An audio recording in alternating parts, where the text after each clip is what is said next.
আমি সুভাষ বলছি। গোটা দেশের মানুষের আশা আকাঙ্ক্ষাকে জাগিয়ে তুলে রেডিওতেই ভেসে এসেছিল সেই বার্তা।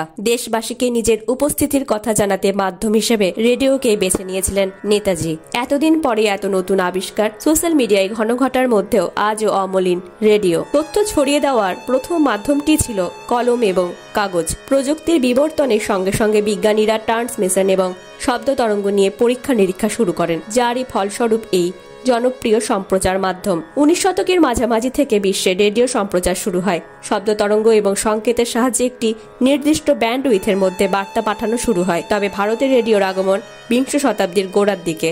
যদিও গণমাধ্যমের জনপ্রিয় মাধ্যম হয়ে উঠতে বেশ কয়েক বছর সময় লেগেছিল। তথাকথিত অশিক্ষিত মানুষের জন্য তথ্য প্রচারের কথা মাথায় রেখে রেডিওর প্রয়োজনীয়তা অনুভূত হয়। যারা বিজ্ঞাপন এবং সংবাদপত্র পড়তে পারতেন না, তারা রেডিওর উদ্ভাবনের পরে বিভিন্ন তথ্য ও সংবাদ ভালোভাবে শুনতে ও বুঝতে পারতেন। এই গণমাধ্যমটির জনপ্রিয়তাকে বাঁচিয়ে রাখতে এবং এর ব্যবহারের বিস্তারের জন্য প্রতি বছর 13ই ফেব্রুয়ারি বিশ্বব্যাপী বিশ্ব বেতার দিবস পালিত হয়। 2013তে রাষ্ট্রপুঞ্জের সাধারণ অধিবেশনে ইউনেস্কোর বিশ্ব রেডিও দিবস পালনের প্রস্তাবে সম্মতি দেওয়া হয়। দিনটি উদযাপনের মূল উদ্দেশ্যই হল শ্রবণের মাধ্যমে বর্তমান সময়ের সংবাদ, বিনোদন, বিতর্ক সবকিছুর সঙ্গে মানুষকে তাল মিলিয়ে চলতে শিখতে উৎসাহিত করা। টেলিভিশন জনপ্রিয়তার এত বছর পরেও রেডিও গানের বিশ্বস্ত মাধ্যম, ভ্রমণের সঙ্গী এবং সর্বোপরি কমিউনিটি রেডিওর মাধ্যম দেশের বিভিন্ন সম্প্রদায়ের কণ্ঠস্বর বিশ্বের কাছে পৌঁছে দিয়েছে বেতার। ধন্যবাদ। সম্পাদনায় রোহন,